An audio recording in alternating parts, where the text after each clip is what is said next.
So if you put your hand in the camera. All right. Okay. Yep. And then just bend your fingers. Wow. That's awesome.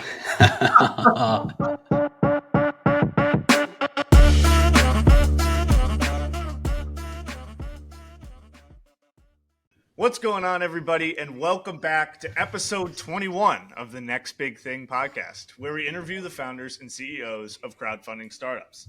Today, we've got an episode that quite literally touches on the future by giving the gift of touch back to those who've lost it.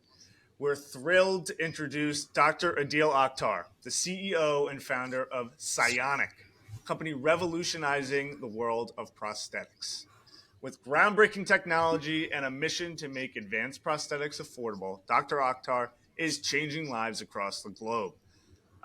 We talked before the episode started, and one of the things I wanted to make sure we mentioned, they are racing on Start Engine right now. The link will be in the description, and I hope you guys check out the campaign and during the interview, learn a little bit more about PSYONIC. So with that being said, Dr. Akhtar, thank you for your time.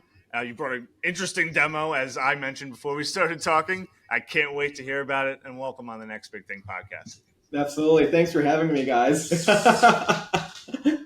I love it. Yeah, he was showing us a little bit before we started. I was fascinated about it. So why don't we jump right into it? Tell us the backstory. Tell us, from the early days of PSYONIC, where the idea came from, the inspiration, and how it started. Yeah, absolutely. So I wanted to build bionic limbs my entire life, ever since I was 7 years old.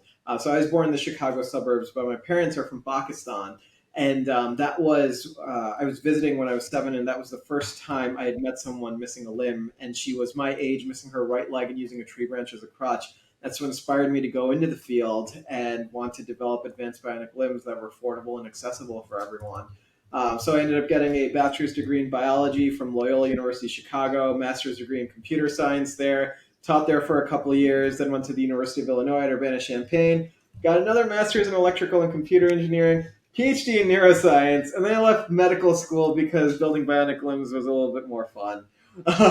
And while I was doing graduate school, I had the chance to go down to Quito, Ecuador, where we were working with a nonprofit organization called the Range of Motion Project. Their whole mission is to provide prosthetics to those who can't afford them in developing nations, so Guatemala, Ecuador, and even people who can't afford it in the U.S.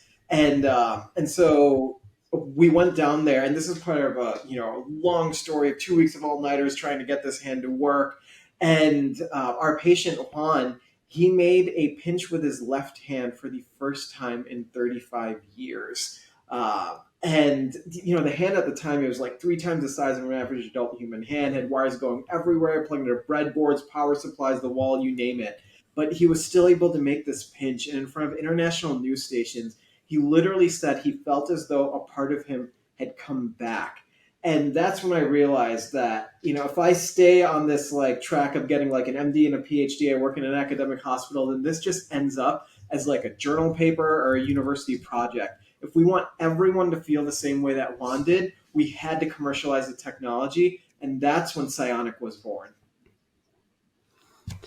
Well, that story is super powerful and super inspiring. Now, you started PSYONIC, and I'm sure the ability hand doesn't look like it looks right now. So can you talk us through kind of the process of first creating the MVP and then how it got to the ability hand that we know today? Yeah, and so this is what we internally call Mark 9 of the ability hand. So there's been 9 generations of this hand where we basically rebuilt the entire thing from scratch and rewrote all the software, etc. That's on this thing.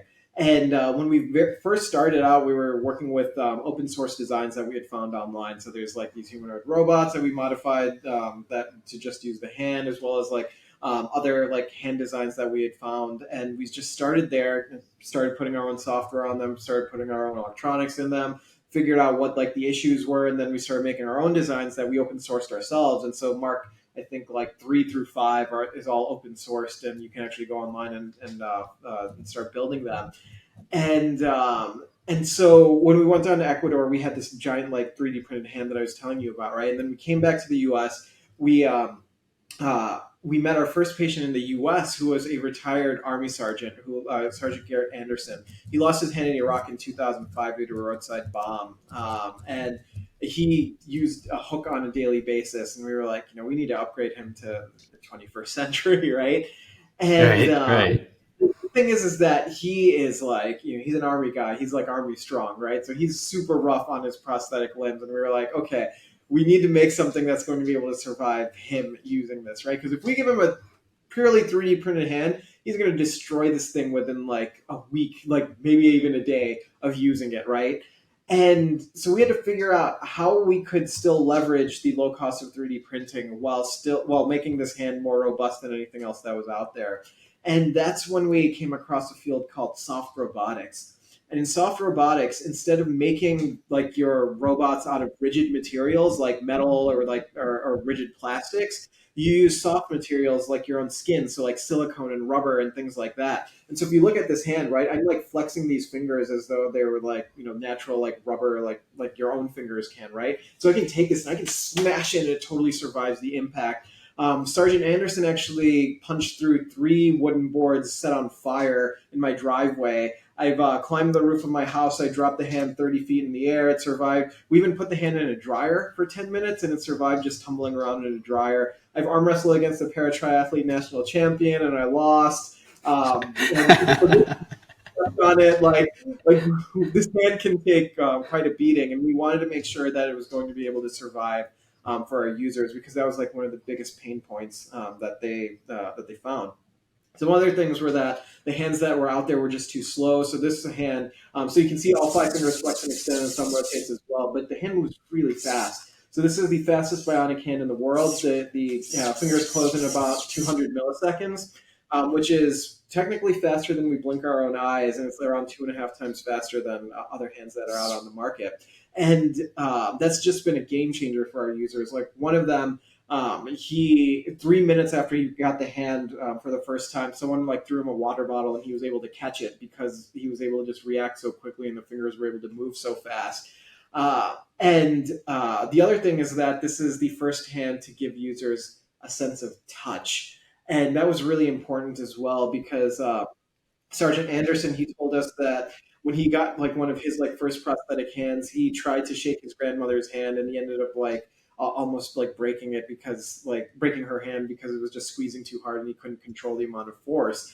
And with ours, he told us that he's actually able to like hold his daughter's hand and like feel her face because of the touch sensitivity the touch sensors that we have in the fingertips, and we relay it to him via a vibration motor. And so we've got all this amazing functionality that's new to the field, with the most important part that we actually got it covered by Medicare in the US. So we've expanded access from 10% of patients who could afford an advanced bionic hand, which was if you were in the military or if you had a workplace accident, to 75% of Americans can now afford the most advanced bionic hand. That's what we're all about. So it's been quite a journey over the last 9 years to get to this point. And one of the most amazing moments actually was last week. We just got back from Ecuador a couple days ago, and we finally delivered the latest version of the Ability Hand to Juan. So he had tried a couple earlier prototypes, and he never got to like keep it because it wasn't going to last. And finally, after 9 years, we went down there, and it was so emotional. Like he was crying, like our engineers were crying, like his wife was just so emotional about the whole experience, and it gave him so much hope again. And we were grateful that this is why we do what we do. That's amazing. And I'm sure just his emotion, his reaction just made all the hours you've put into Psionic so worth it, and just seeing how much it's impacted and changed his life. Now, you did talk about touch feedback. Can you talk more about touch feedback and how it works? Yeah, so on the fingers themselves, we've got 6 touch sensors in each finger. So there's one on the fingertip, the finger pad, 2 on the outside of the finger, and 2 on the inside of the finger. And it can handle weights from like 10 grams, which is like super, super light, all the way to like 10 kilograms, which is like really heavy, right? And then we relay that to a vibration motor that's in the socket. So when you touch the finger, it'll like vibrate for like a split second, and then the harder you touch the finger, the stronger that vibration would be. And then when you let go, it'll vibrate again. So it lets the user know when they've touched an object, how hard they touch the object, and when they've let go. Now, that being said, where things get really interesting here is that we've been working with researchers on doing like things like nerve implants, so like direct like sensors that are on your nerves inside your body, as well as brain implants, right? And there was a team at University of Chicago that was on 60 Minutes like in the past couple of months, and they had a patient who was paralyzed. I believe it was in a car accident several years ago, and he had these brain implants installed in him, and he was controlling our hand on a robot arm just by thinking. And he shook the 60 Minutes host hand, but then they actually blindfolded him. And the researcher, the late Dr. Sliman Vatsmaya, he touched the fingers on our hand, and the patient was like, that's my index finger, that's my middle finger, that's my ring finger, because they were stimulating that area of his brain that corresponds to like his natural hand. And I was just like, this is incredible, right? And so we built our hand to work with clinically available systems now, like something simple like a vibration motor that's kind of like your phone vibrating, right? But as well as these future systems that will come on in the next 5 to 10 years that are like directly, merging man and machine by using brain implants and nerve implants. And we're really excited about being at the forefront of this technology. Well, that is far above my pay grade, but that is incredibly fascinating, I will say. Wanted to get into the hand as it relates to its placement in the market today for prosthetics. I have a couple facts here, a couple of which you mentioned. It's the fastest on the market, 200 millisecond closing speed. It's the first with multi-touch feedback. It weighs 20% lighter than the average human hand, and it costs about half as much as similar products. So maybe two-part question. What are your competitors, and what makes this hand different than the competitors' hands? Yeah, and I would say there's about like 4 or 5 major competitors, but I mean, there's like new ones cropping up all the time, because the thing is, with the advent of like consumer 3D printing, like it's made building robots and things like that much more accessible. And that's how we started too. Back in 2013, there was like a huge boom in consumer 3D printing, and we were like, why don't we, we're at one of the top engineering schools at the University of Illinois, why don't we build our own hand? And so the really big ones are the 2 biggest like prosthetics companies in the world, Ottobock and Össur. And they have the bionic hand, the iLim as well, and then there's like Tasca and Open Bionics, and they're all like it's great that there's so many options for patients to have bionic hands in particular. And so one of the things that we wanted to focus on were kind of these like, we have a good insight on where this field is kind of heading, right?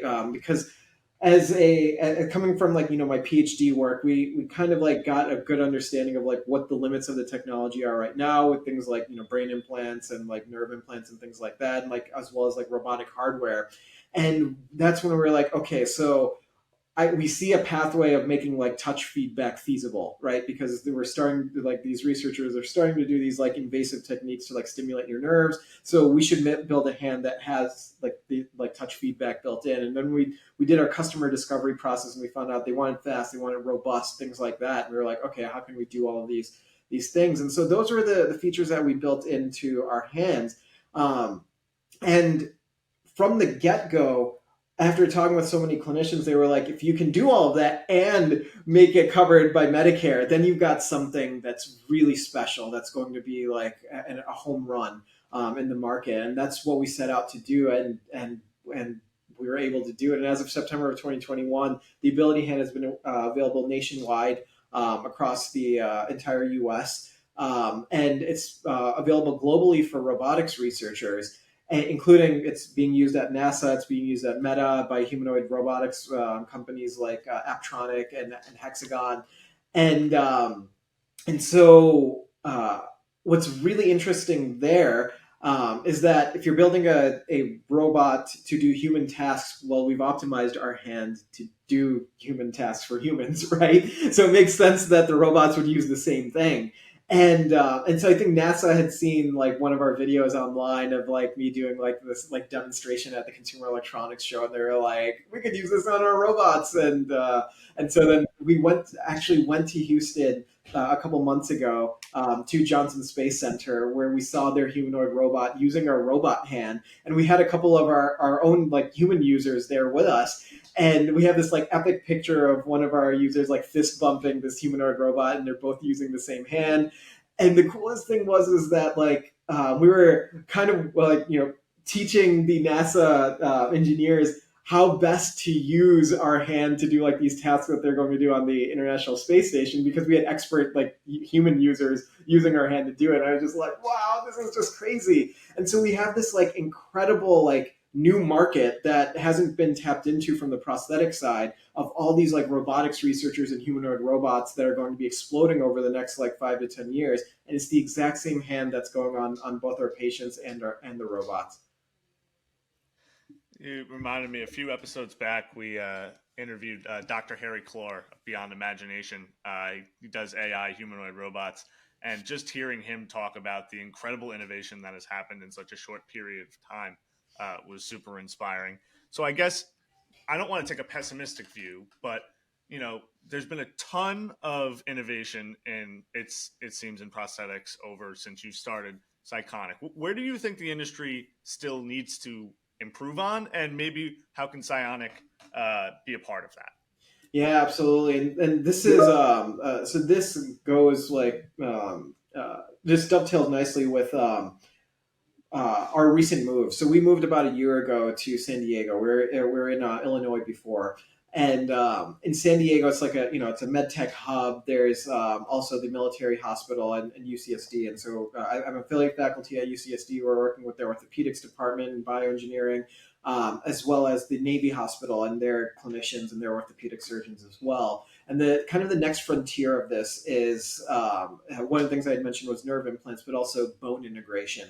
And so the way that this hand works, right? So right now I'm controlling it with these two buttons right here.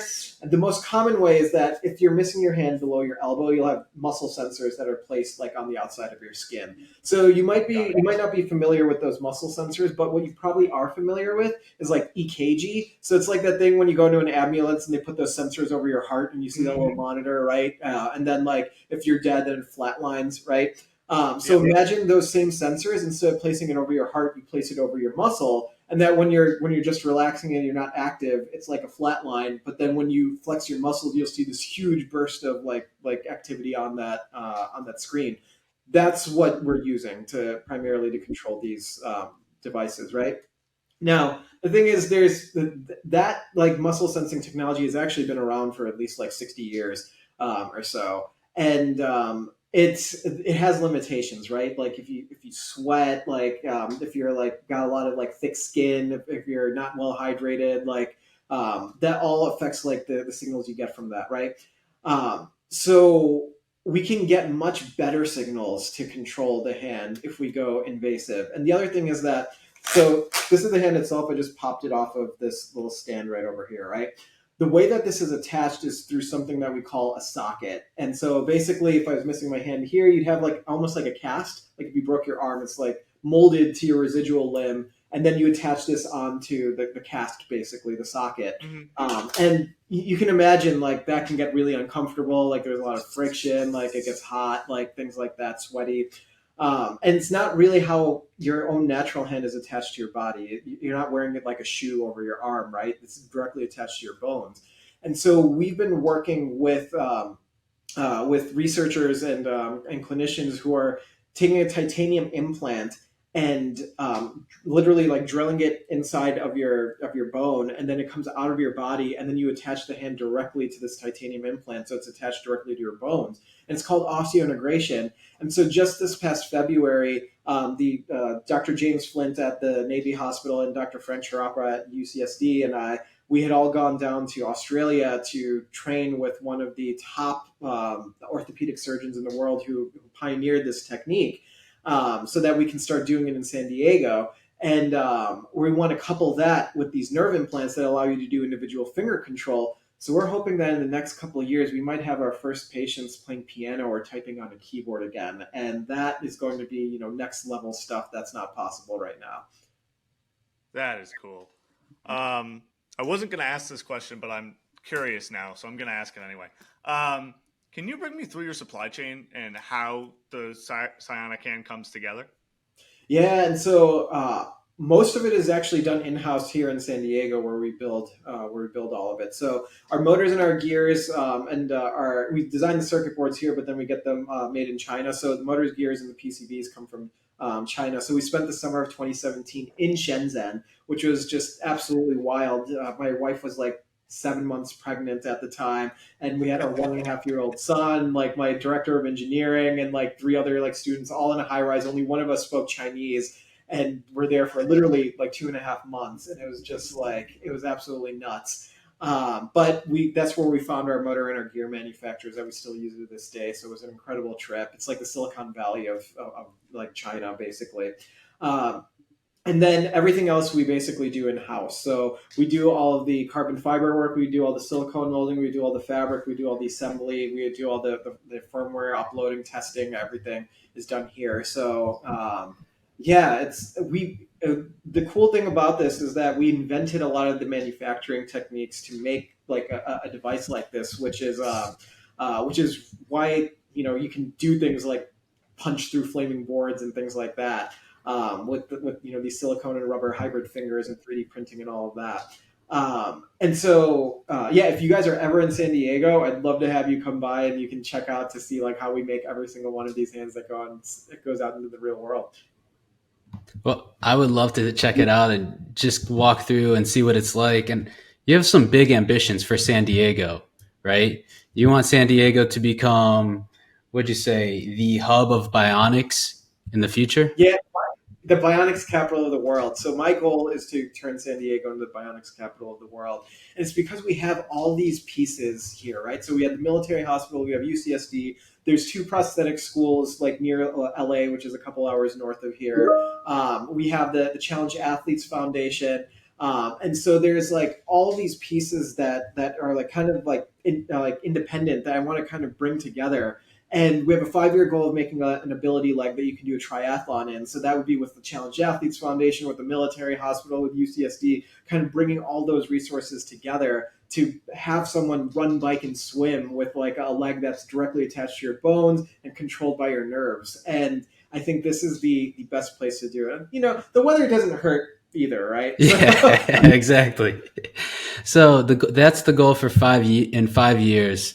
And you think within how many years will you be able to get the bone transplant in an individual for one of the ability hand? Did you say 2, 3? Yeah, we're hoping within the next like 2 years or so that we'll start having. And so we have a couple patients who are above elbow who have the bone implant, and some that have implanted muscle electrodes, but none yet that have implanted nerve electrodes. And the reason why I'm distinguishing between those two is with muscle electrodes, you can still only really do these like pre-programmed grips like I was doing here, right? So like a finger wave or for example, here's like a power grip.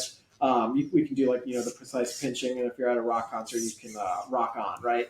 But these are pre-programmed grips. With the nerve implants, we can do like individual finger control. Actually, we're going to do something fun here.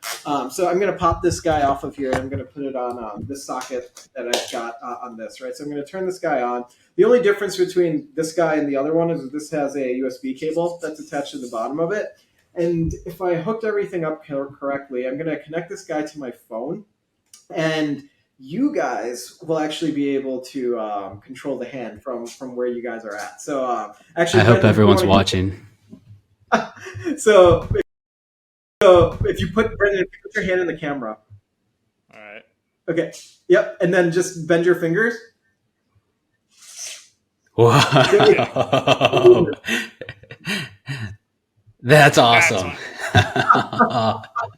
So you can be all the way across the entire world doing this. And I've done this like on Zoom calls all the time. And that level of control, right, where you're moving individual fingers, that's what we're talking about doing with nerve implants to get someone to play piano or type on a keyboard again. How does that work?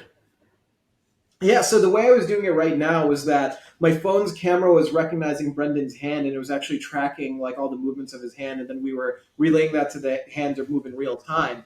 But the same, so it's using like machine learning and like AI to do the hand tracking. But the same algorithms that are used for that can be used for nerve implants, like nerve data coming from your neurons, right? And so we'll be using that in place of a camera to actually control the hand instead.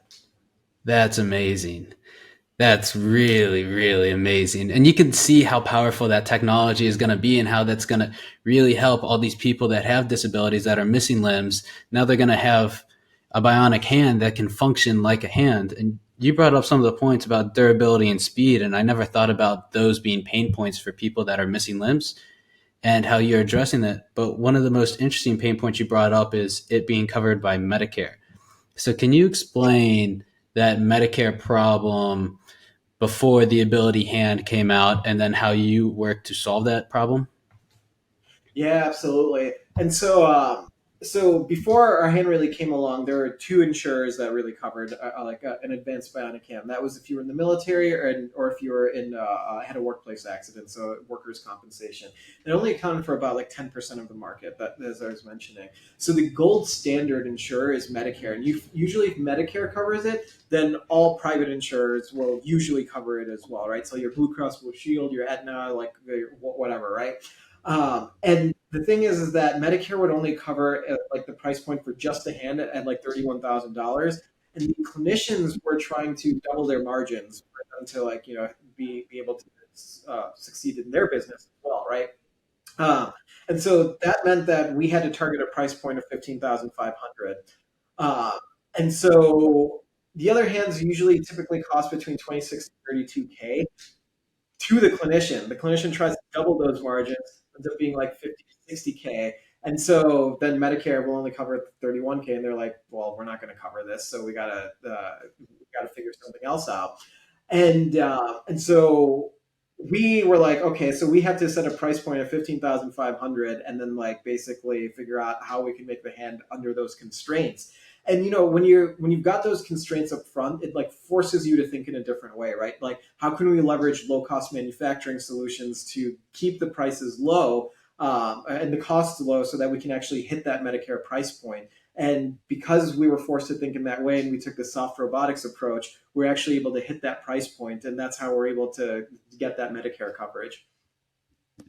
So I guess insurance is a as good of a segue as any into just business side of the of Psionic, even though insurance is usually pretty boring. Um, but not for your business because it's an extremely important part of it. But can you talk about how Psionic has evolved as a business? Obviously you have a great product, but it's a lot of great products. It's you have to build a business alongside a product. How has the business evolved since you started? Yeah, and so it usually, especially when you're working with a medical device, right? Because we have to go through FDA registration and all of that stuff. Like these things take time, and so we did a limited like a beta release of our hand in September of 2019. It was just in like the Midwestern United States, and then we wanted to make sure that if anything goes wrong, we could drive out to them and then get everything fixed. And then like after like 2 years of doing that in September of 2021, we officially launched the Ability Hand nationwide because it was ready. And so that year, I think we did I think it was like close to like 200K in revenue in 2021, and then in 2022 we basically quadrupled that, and we did over 1 million in revenue.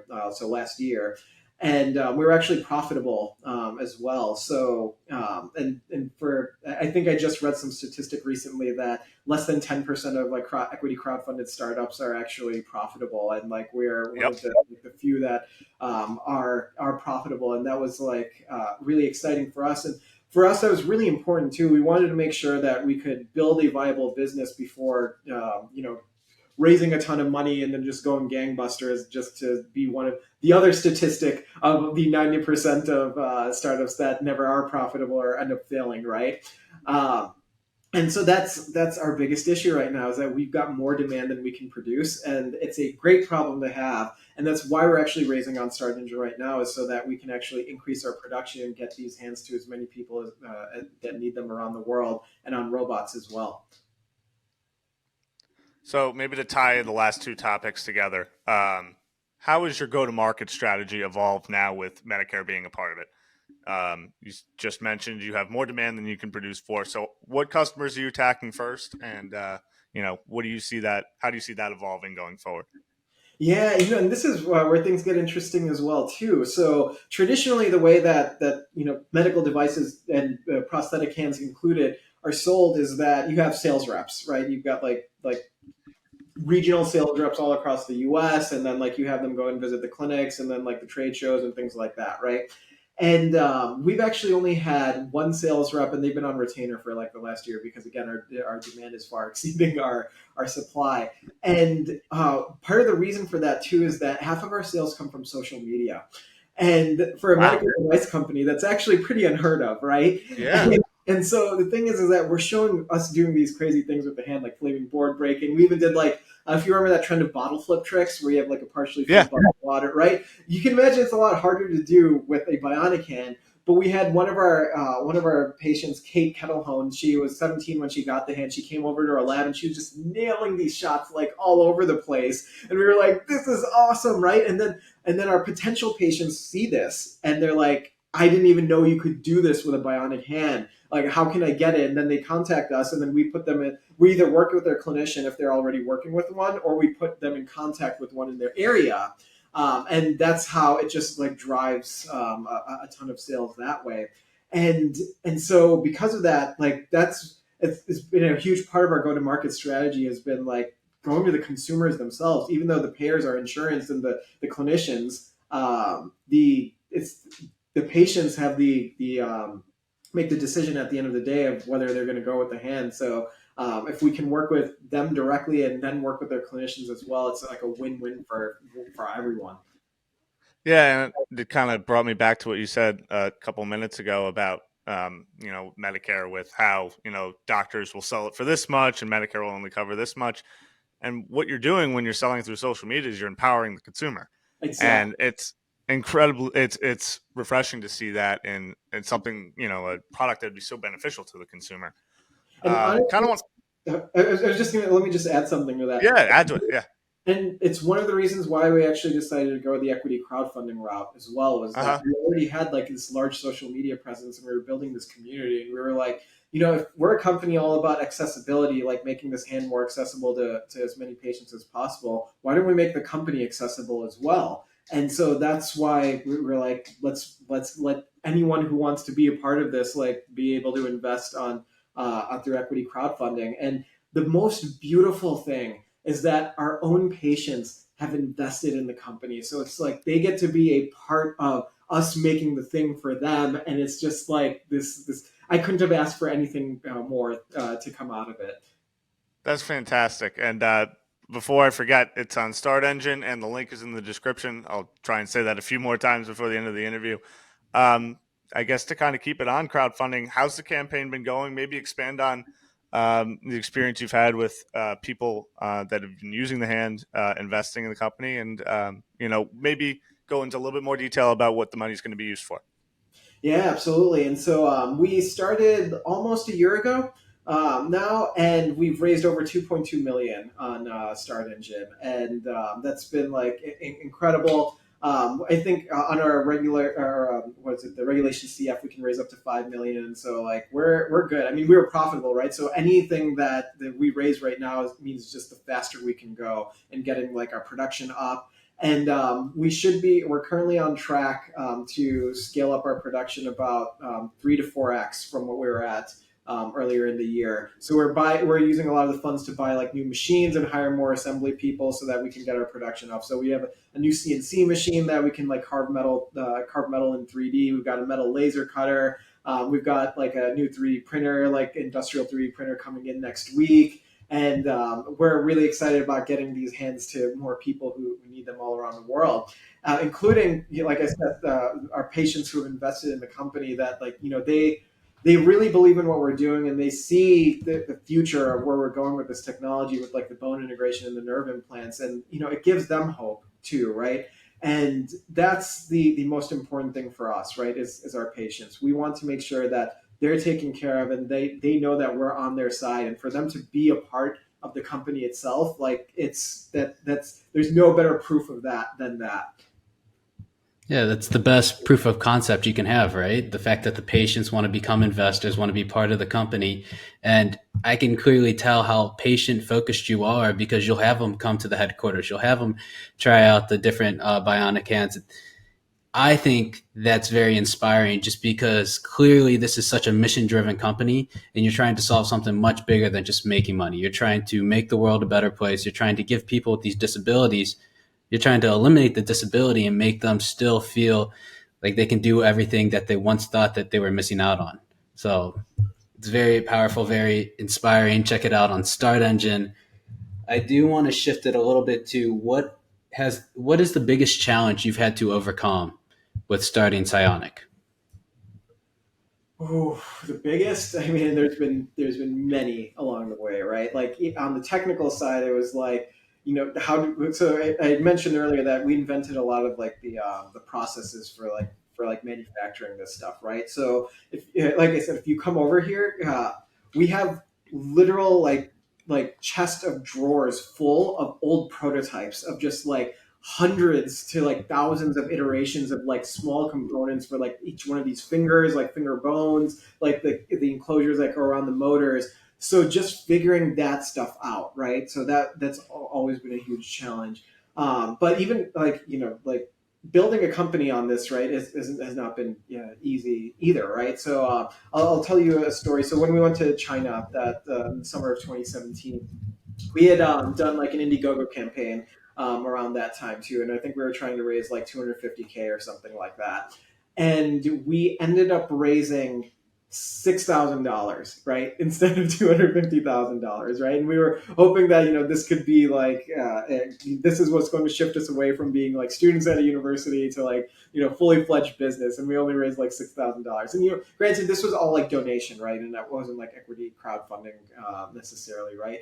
But like at the end of that year, we had I think $200 left in our bank account. And again, this was 6 years ago, right? But earlier that summer, we had applied for a grant from the National Science Foundation that was for 225K.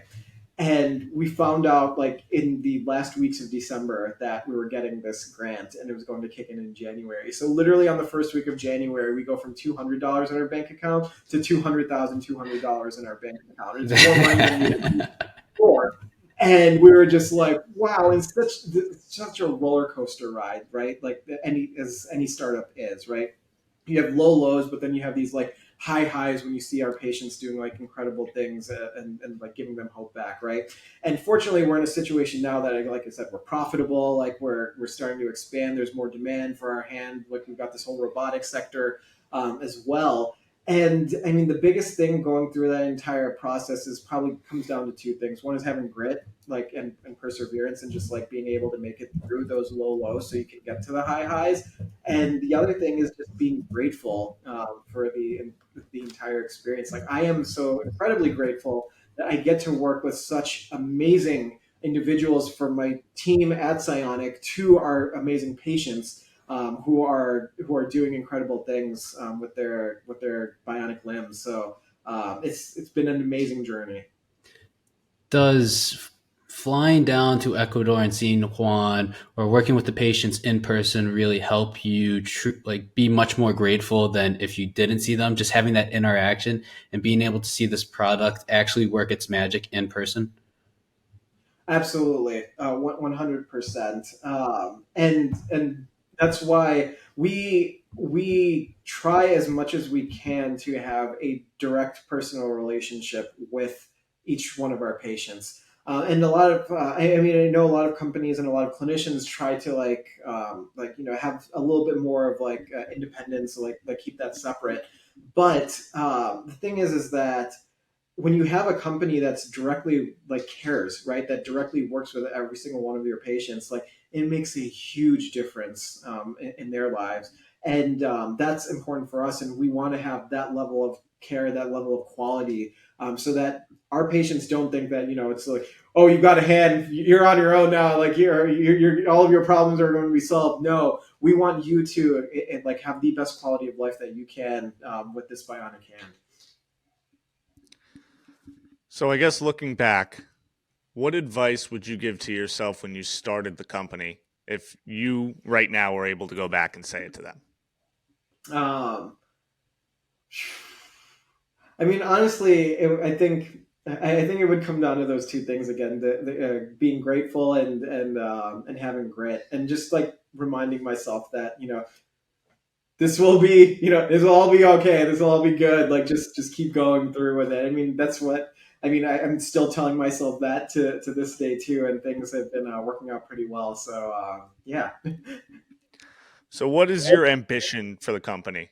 When you look down 5, 10 years down the road, 15, 20 years down the road, like when you're sitting down at night and really reflecting and thinking forward, like what is that? Paint me a picture of what that looks like.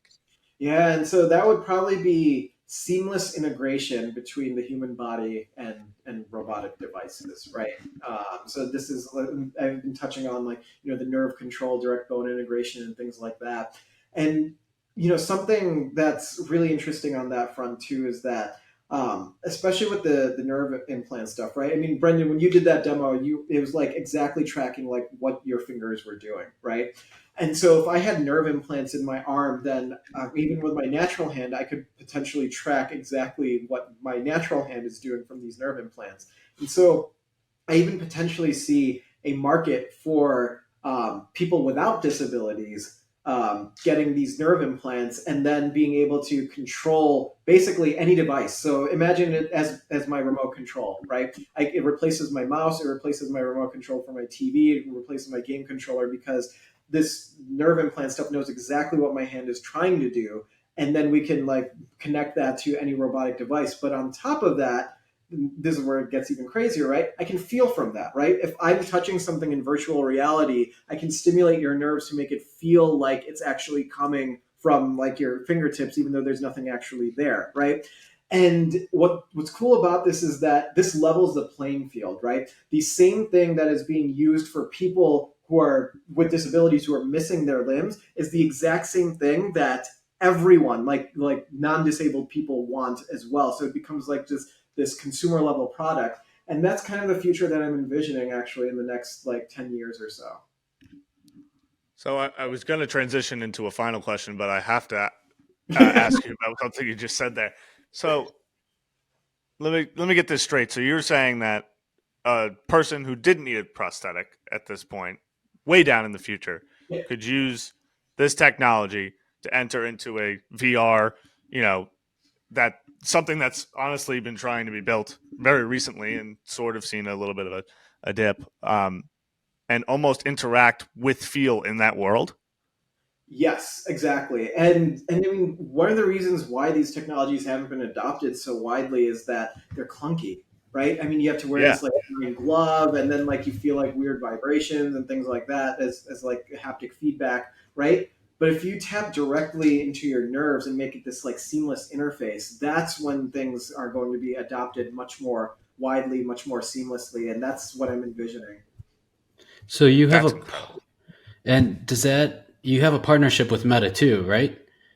Yes, So yes. So Matt is has that, several of our so is that kind of playing into your future vision, working with Meta on their VR real and just making it more, I guess, of a reality instead of just a virtual reality?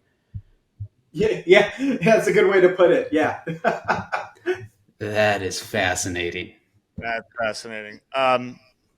We're running a little low on time, so I will leave you with this last question, which I actually haven't asked in a few episodes, but I think it fits for this one.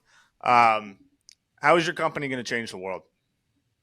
Oh, well, one hand at a time. I love that. It's I've really enjoyed getting to know the company. I said this earlier in the episode, way above my pay grade, like way above my pay grade.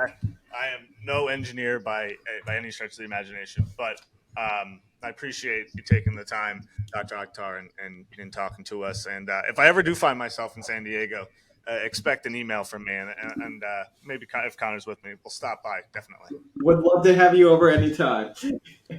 Yep, and don't forget they are raising on Start Engine, so go check it out. It'll be in the link down below. So you already mentioned the money you raise from Start Engine is going to help with the demand side or the supply side. So I guess last question: why should people invest? What should they expect? The floor is yours.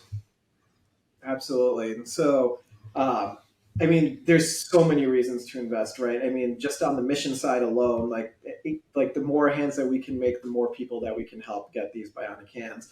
On the robotic side, that space is just like exploding, right? With like all these humanoid robot companies that are coming out that all need hands, right? Like every robot will need at least two. So you need to multiply. If we're talking about tens to hundreds of thousands of these robots, multiply that by two. That's how many hands you need, right? And so the return is really good on that side, and then we're hoping that that'll subsidize the cost for the human side as well, so that we can even drive that further down as well.